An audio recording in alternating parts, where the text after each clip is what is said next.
kind of cool, having to go through a forest to get to the court. Imagine if you had to journey through a forest to get to the court every day. I know there's some kind of deep metaphor there or something, but it's too early for that. It's one of those kind of days, guys, where it's like, you ever have one of those weekends where it's like not a bad weekend, but you wake up like the day after and it's like it's one of those days. I'm definitely feeling that today, especially because it's middle of September in Michigan and it's cold and I don't like it.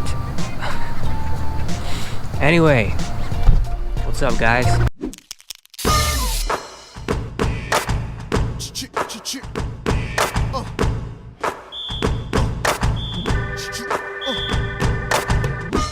It's Tony from Streetball Strategies, where we use strategy to build your streetball legacy.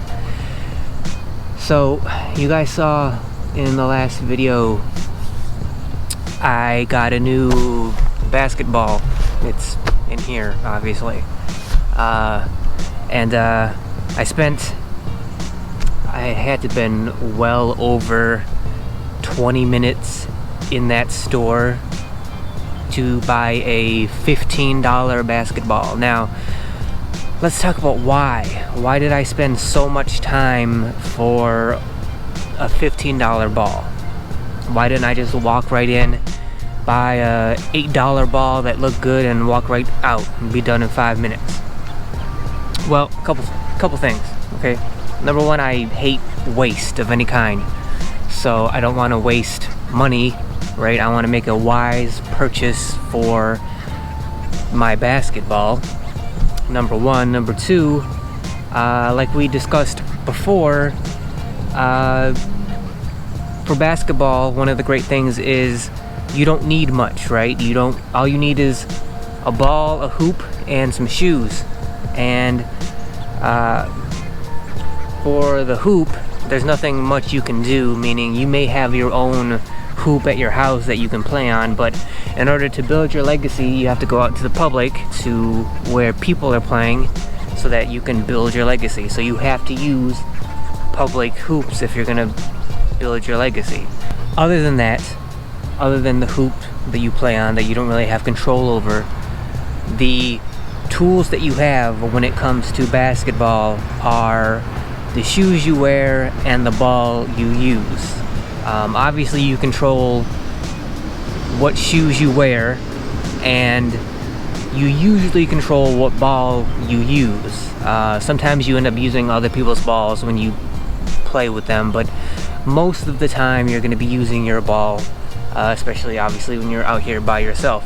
And since a basketball is one of the only tools you have, I like it to be quality, right? And again, quality doesn't mean expensive. It doesn't mean it has to cost a lot of money. It just means it has to do what you need it to do. When I was in that store, I didn't really emphasize it at the time as much as I wanted to, but there was a $70 Spalding ball.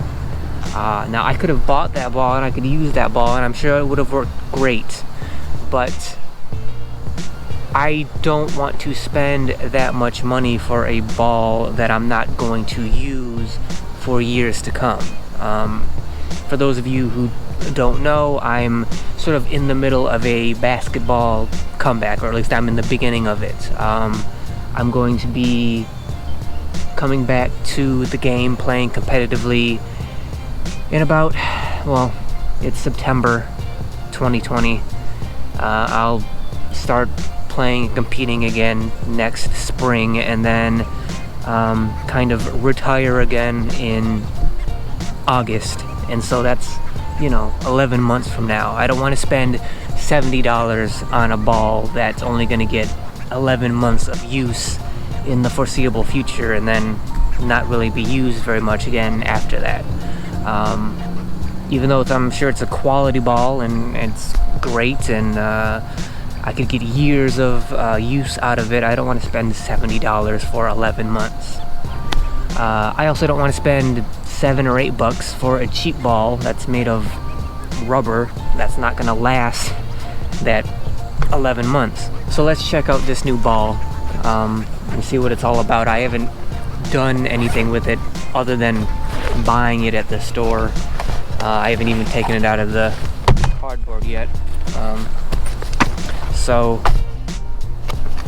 As you guys can see, $17.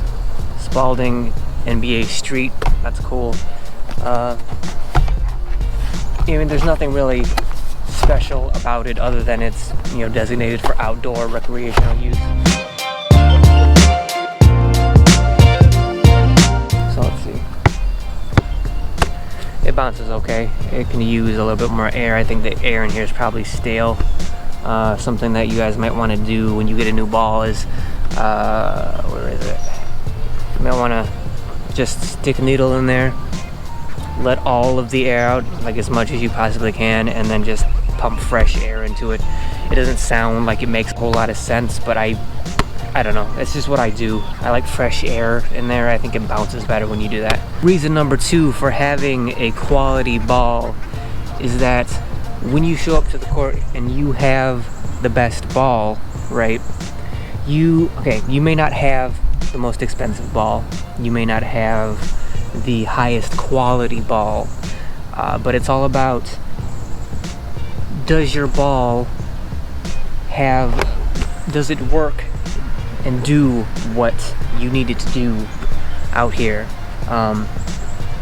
I've played many times, I've showed up to the court many times in the past where I've just had a basic kind of ball like this, right? It's just kind of like a just plastic. Well, it's just rubber, right? I mean, it's like a good quality rubber, like one that'll do good for courts like these. And I've showed up to the court and people have had like leather balls, right? They've had like $65 NBA quality balls, and I show up and my ball just has better grip, right? Like, I don't have huge hands, but I can kind of palm this, right? When you have high quality NBA balls that are kind of like leather balls, they're meant for indoor hardwood kind of play. These balls are meant for, you know, outdoor play where you can get dirt and grass and rain, you know, on them and still be usable in those conditions, whereas those indoor leather balls, that's not what they're made for. You know, they're made for indoor play. They're great for indoor hardwood play, but not for concrete, right? Not for the park.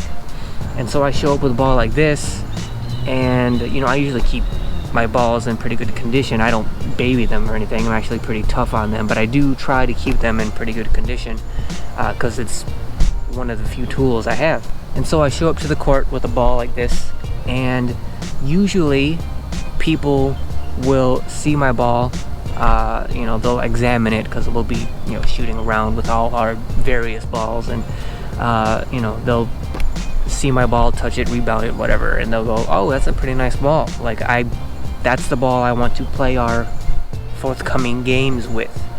And usually the vast majority of the time, probably well over 85% of the time, I show up to a court, any time, and we use the ball that I brought.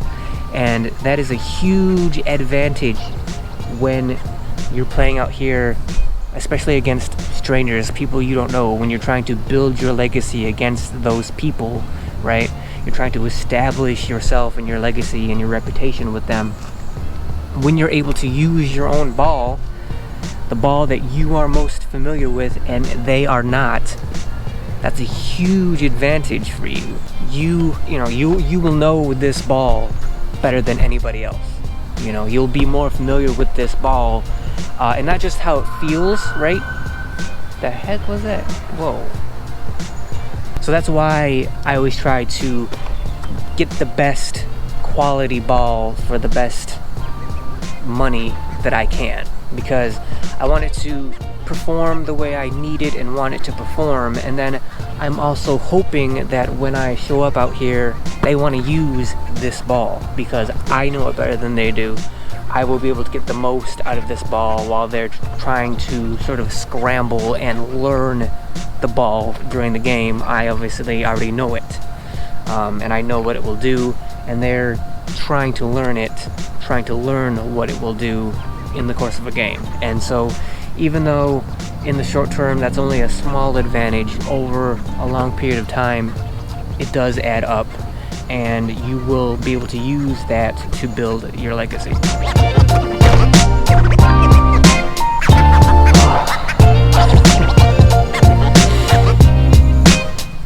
I don't know if it's just me and the fact that I'm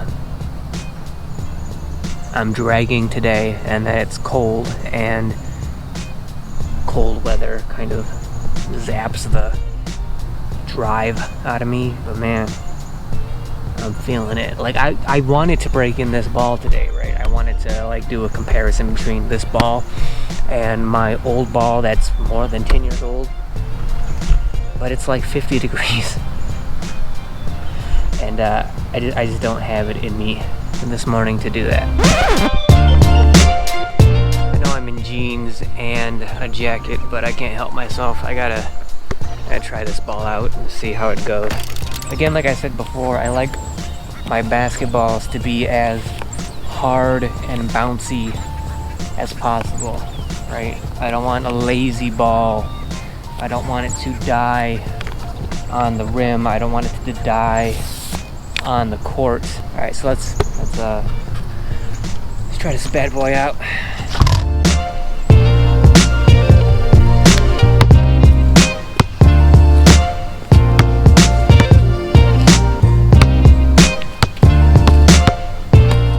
It's not a.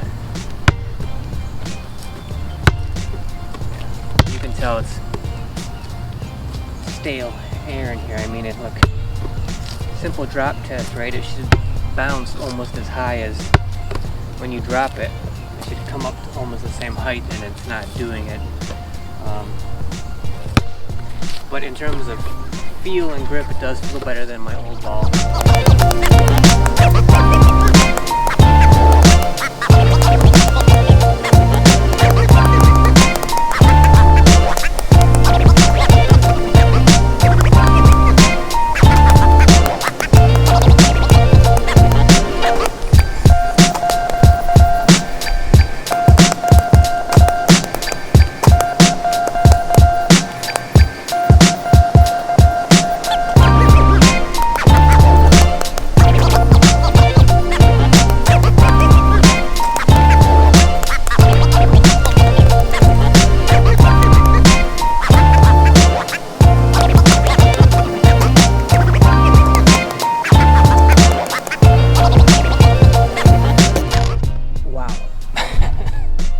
I will say this, the problem is definitely me and not the ball.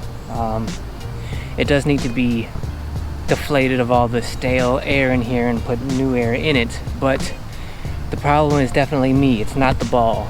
The ball is good, feels good, grass is wet, and it even, handles well while being wet.